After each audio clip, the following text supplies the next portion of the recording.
শিখিয়ে দিচ্ছে, বান্দারে তুমি সেইভাবে দোয়া করো যেইভাবে তোমার পিতামাতা, তুমি এইভাবে বলো, হে রব্বুল আলামিন, আপনি আমার আব্বা আম্মাকে সেইভাবে কবরে জান্নাতে লালন পালন করেন যেইভাবে আমার বাবা মা ছোট্টকালে রব্বায়ানি সগীরা, ছোট্টকালে আমার মা দুলিয়ে দুলিয়ে আমার ঘুম পাড়াইতো।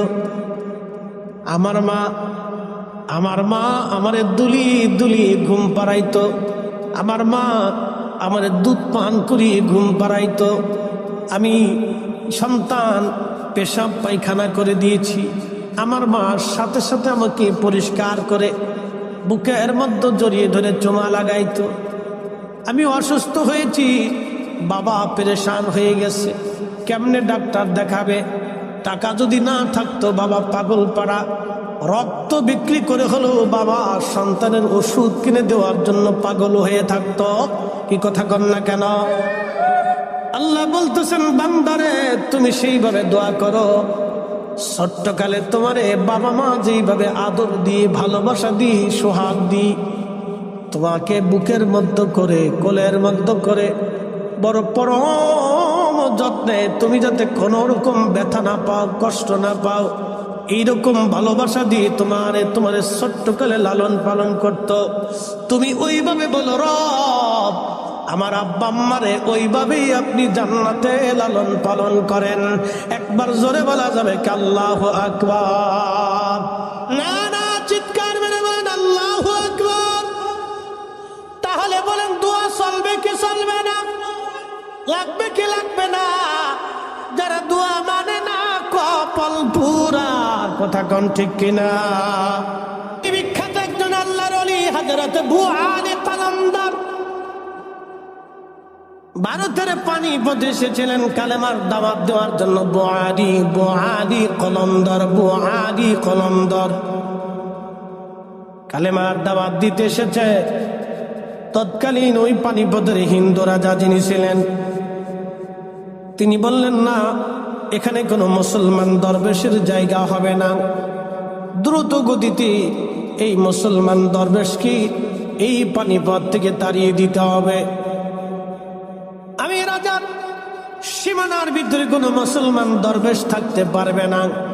তাড়িয়ে দেওয়ার জন্য আবু আলী কলমদারকে তারা তাদের সন্ন্যাসী সাধু ধর্মগুরু যারা ছিল তাদেরকে ডাকলেন, ডেকে বললেন, আপনারা মন্ত্রতন্ত্র দিয়ে যে কোনো ভাবে তাকে এই জমিন থেকে বিদায় করে দেন। সাধু সন্ন্যাসী পুরোহিত যারা ছিলেন, হিন্দু ধর্মগুরু যারা ছিলেন, তারা জাদুটনা করে থাকেন, জাদুবিদ্যায় তারা পারদর্শী, মন্ত্রতন্ত্র তারা গ্রহণ করে। দেখবেন তারা মন্ত্রতন্ত্র শিক্ষা করে। তোমরা মন্ত্রতন্ত্র দিয়ে বহু চেষ্টা করেও সেই দিন আবু আলী কলমদারের কিছুই করতে পারে নাই। রাজা ডাক দিয়ে বললেন, কি ব্যাপার, আবু আলী কলমদারকে কেন তাড়ানো যায় না? সন্ন্যাসীরা বলল, মহারাজ সর্বনাশ, আমরা অনেক জাদু করে দেখছি, এই মুসলমান ফকিরকে কিছুই করা যায় না। কারণ এই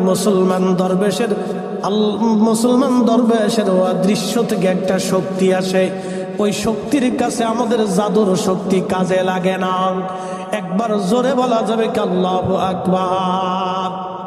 আচ্ছা বলেন তো, ওই অদৃশ্য শক্তির মালিক কে? এই যে লাইট জ্বলতেছে, এই লাইটের পিছনে একটা শক্তি কাজ করে, এই শক্তির নাম হলো বিদ্যুৎ। এই বিদ্যুৎ এই শক্তির কাজ করতেছে। বলেন তো, বিদ্যুৎ যিনি বানাইলেন সেই মালিকের নাম কি? একসাথে বলেন আল্লাহ, আরো জোরে বলেন আল্লাহ। তুমি রহমান, তুমি মেহেরবান, তুমি রহমান, তুমি মেহেরবান। অন্ধ গাহে না শুধু তোমারি গুণগান, অন্ধ গাহে না শুধু তোমারি গুণগান, বুঝেও বুঝে না তবু শান। রহমান, তুমি মেহেরবান। কখনো তোমাকে যদি ভুলি, হেদায়েতের আলো জেলে নিয় কাছে তুলি। ঠাই দিও প্রিয়তম, ঠাই দিও প্রিয়তম, ওগো মহিয়ান। তুমি রহমান, তুমি মেহেরবান। তুমি রহমান, তুমি মেহেরবান। আল্লাহুম্মা সাল্লি আলা, জবান খুলে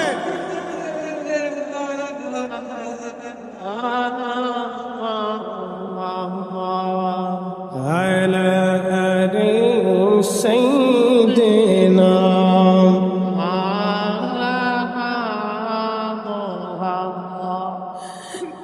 পানিপতের রাজা ডাক দিয়ে বলতেছে, তাহলে সন্ন্যাসীরা বলা ওই অদৃশ্য শক্তি তার থেকে কিভাবে কেড়ে নেওয়া যায়?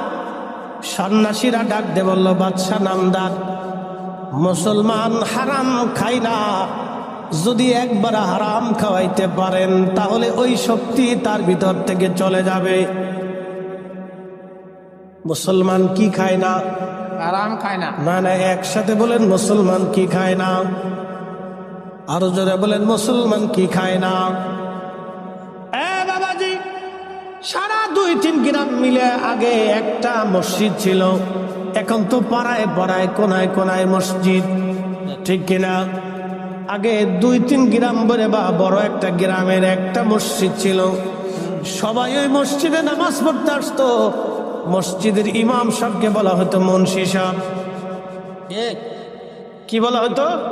খুশি উত্তর দিয়েন, কথা কইেন, কথা কইলে ভালো লাগে, নইলে ভালো লাগে না, তো মনোযোগ দিয়ে মুন্সি সাহেব।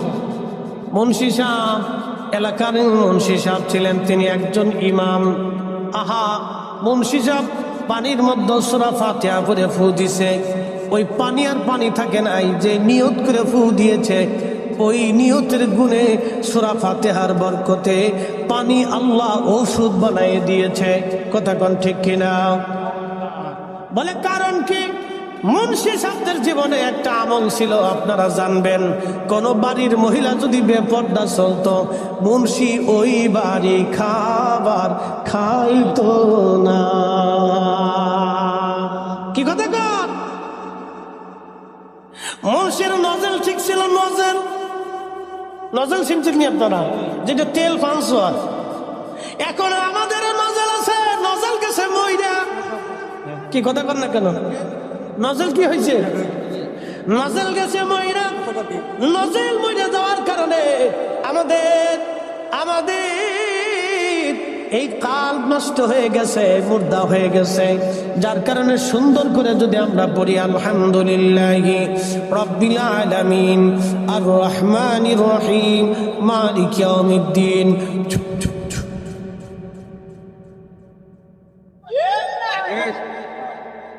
নজেল, কথা কন না, নজেল নজেল। আগের মুন্সি যদি কেরাত্তার একেবারে 100% বিশুদ্ধ না, কিন্তু দিল বিশুদ্ধ। কথা কন না কেন? খাবার বিশুদ্ধ। খাবার কি? খাবার বিশুদ্ধ, দিল বিশুদ্ধ, একিন বিশুদ্ধ, চোখ বিশুদ্ধ, জবান বিশুদ্ধ, জিহ্বা বিশুদ্ধ, হাত বিশুদ্ধ, পা বিশুদ্ধ। যার কারণে পানির মধ্যে ফু মারার সঙ্গে সঙ্গে পানি ওষুধ হয়ে গেছে। কথা কন না কেন?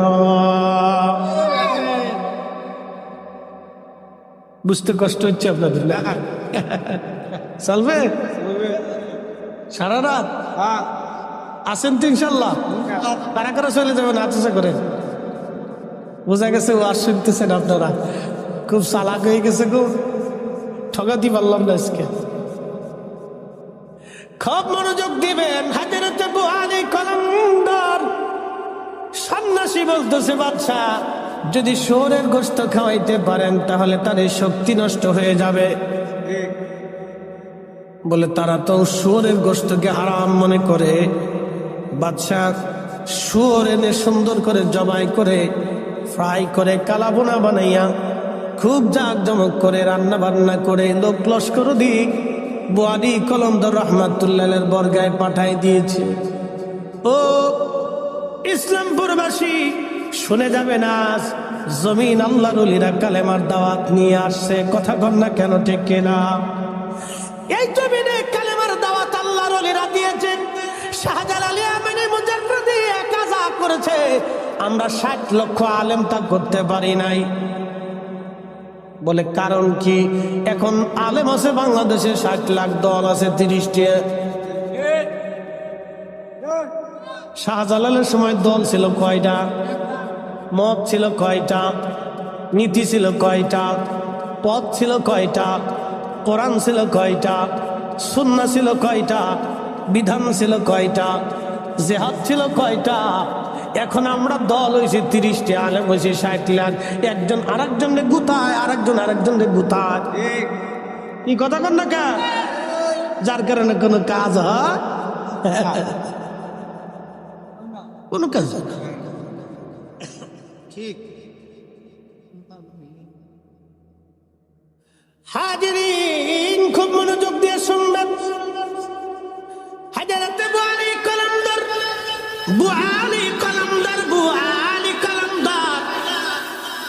আল্লাহর মহান ওলি সামনে যখন খাবার নিয়ে আসছে, আমাদের মোবাইলে মেসেজ আসে না, কোম্পানি মেসেজ পাঠায়। মেসেজ যার যার মোবাইলে তার নাম্বারে মেসেজ চলে আসে। আপনার মোবাইলের মেসেজ অন্য দেখে না, অন্যের মেসেজ আপনি দেখেন না। আল্লাহর ওলিদের কাছে আল্লাহর পক্ষ থেকে আগে মেসেজ আসতো। সুবহানাল্লাহ, কি বাড়ি যাইয়া কি আসতো? কথা কর না কেন, কি আসতো? কলবের ভিতরে মেসেজ আসতো। খাবার সামনে বাচ্চা পাঠাইতেছে গরুর গোশত বলিয়া, আল্লাহ মেসেজ পাঠাইছে বুয়ালি কলমদারের কালবে, বন্ধু খাবার খাওয়া যাবে না, এটা গরুর গোশত না রে বন্ধু, শুয়োরের গোশত। আল্লাহর ওলি ডাক ডাকে, বাচ্চার লোকেরা তোমাদের বাচ্চাকে বলবা বুয়ালি কলমদার মুসলমান, শুয়োরের গোশত খায় না। তোমার বাচ্চার এই গোশত খাইতে বলবা, এই গোশত আমাদের জন্য হারাম। একবার জোরে বলা যাবে কি আল্লাহু আকবার। শাহজালালের বাংলাদেশ, শাহপরানের বাংলাদেশ, রহম করো আল্লাহ, রহম করো আল্লাহ। ওলি আল্লাহর বাংলাদেশ, শহীদ গাজীর বাংলাদেশ, রহম করো আল্লাহ, রহম করো আল্লাহ। লা ইলাহা ইল্লাল্লাহ, লা ইলাহা ইল্লাল্লাহ। আনিশকুরলি, কোরআন বলতেছে আনিশকুরলি, আমার শুকর করো। ওলি ওলি দায়িক, আমার পরেই তোমরা তোমার পিতামাতার শুকরিয়া আদায় করো, কৃতজ্ঞ হও। আল্লাহ এই জন্য শিখিয়ে দিয়েছেন অকুর রব্বি, এবং বলো রাব্বি রাহমহুমা কামা রাব্বায়ানি সগীরা। এর মর্মার্থ, অর্থ বলবো না, মর্মার্থ বুঝিয়ে দিচ্ছে আজকে। আল্লাহ কি বুঝাইতে চাইছেন? আপনি সারা জীবন শুধু শুনছেন যে রাব্বি রাহমহুমা কামা রাব্বায়ানি সগীরা, কিন্তু আজকে আল্লাহ কি বুঝাইতে চাইছেন আমি বুঝাই দিচ্ছি। রব আরবি শব্দ, এর অর্থ হচ্ছে লালন পালন করনেওয়ালাকে রব বলে। আল্লাহ নিজে রব, পিতা মাতাকেও আল্লাহ রব বলেছে। রাব্বি রাহমহুমা কামা রাব্বায়ানি সগীরা। ইসলামপুরবাসী আল্লাহ শিখিয়ে দিচ্ছে, বান্দারে তুমি সেইভাবে দোয়া করো যেইভাবে তোমার পিতামাতা, তুমি এইভাবে বলো হে রব্বুল আলামিন, আপনি আমার আব্বা আম্মাকে সেইভাবে কবরে জান্নাতে লালন পালন করেন যেইভাবে আমার বাবা মা ছোট্টকালে রব্বায়ানি সগীরা, ছোট্ট ছোট্টকালে আমার মা দুলি দুলি আমার ঘুম পাড়াইতো। আমার মা আমারে দুলি দুলি ঘুম পাড়াইতো। আমার মা আমারে দুধ পান করি ঘুম পাড়াইতো। আমি সন্তান পেশাব পায়খানা করে দিয়েছি, আমার মা সাথে সাথে আমাকে পরিষ্কার করে বুকের মধ্যে জড়িয়ে ধরে চুমা লাগাইতো। আমি অসুস্থ হয়েছি, বাবা পেরেশান হয়ে গেছে, কেমনে ডাক্তার দেখাবে? টাকা যদি না থাকতো বাবা পাগল পাড়া রক্ত বিক্রি করে হলেও বাবা সন্তানের ওষুধ কিনে দেওয়ার জন্য পাগল হয়ে থাকতো। কি কথা কন না কেন?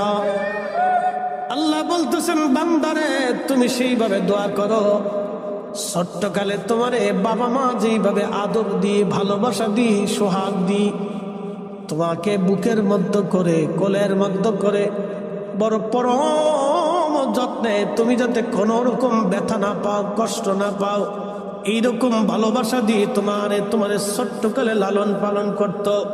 তুমি ওইভাবে বলো, রব আমার আব্বা আম্মারে ওইভাবেই আপনি জান্নাতে লালন পালন করেন।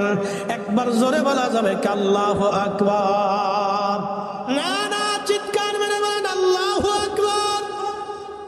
তাহলে বলেন দোয়া চলবে কি চলবে না? লাগবে কি লাগবে না? যারা দোয়া মানে না কপাল পুরা। কথা কোন ঠিক কিনা? কোন শিখিয়েছে? আমি শিখিয়েছি। খুব মনোযোগ দিয়েন। দোয়া যদি না করেন পরিণতি কি হবে? একটা ঘটনা শোনাই, না কষ্ট হবে আপনাদের? আর আমার কি 20 মিনিট সময় দেওয়া যাবে? ইনশাল্লাহ 20 মিনিট দেওয়া যাবে তো? তাহলে একসাথে বলেন না আল্লাহু আকবার। যদি 20 মিনিট দেন একটা ঘটনা শোনাই। এবছর হজে গিয়েছিলাম।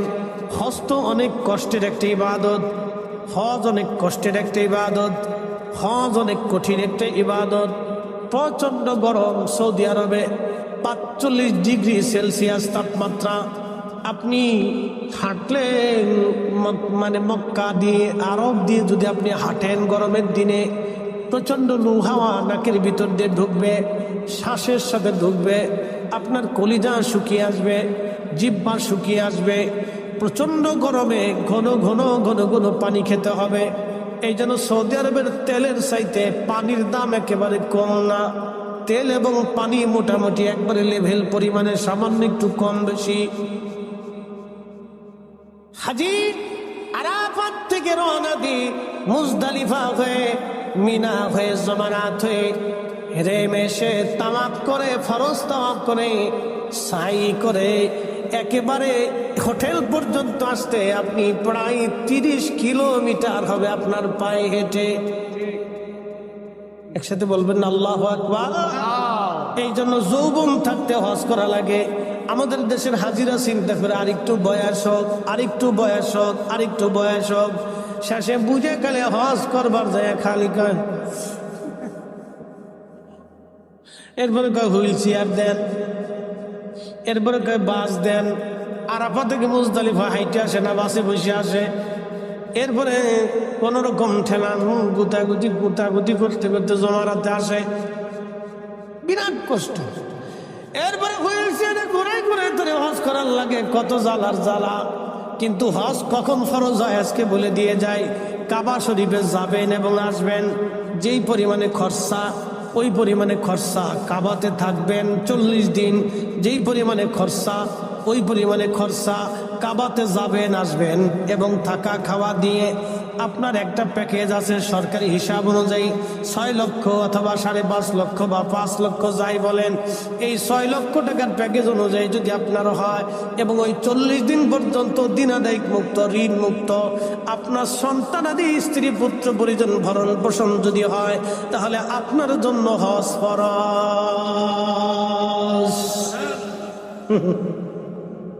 এবার বুড়ে গেলে হজ করে আসেন কে যান। আমাদের দেশে বহু মানুষের হজ ফরজ নিজেই জানে না, বহু লোকের হজ ফরজ নিজেই জানে না। বাংলাদেশ থেকে কাবা পর্যন্ত যাবেন, 40 দিনের প্যাকেজে হজ করবেন, যত লক্ষ টাকা লাগে 6 লক্ষ ধরে, আমি 7 লক্ষই ধরলাম। 7 লক্ষ টাকা আলাদা রাখবেন, ওই 40 দিনে আপনার স্ত্রী সন্তানাদির ভরণ পোষণ এক পাশে রাখবেন ঋণ মুক্ত থেকে। যদি থাকে তাহলে হজ ফরজ। বুড়াকালে হজের চিন্তা করেন না, জোয়ান কালেই করে। বুড়াকালে হজে দেখছি হাজি খালি কুতে। কি কথা কর না কেন? জমারাতে পাথর মারতে যায় না, আমারটা মেরে দিন 100 রিয়াল দিয়ে দেবানি না। আপনি যদি শয়তানকে নিজে পাথর মারতে না পারলেন তা হজ করে লাভ হলো কি?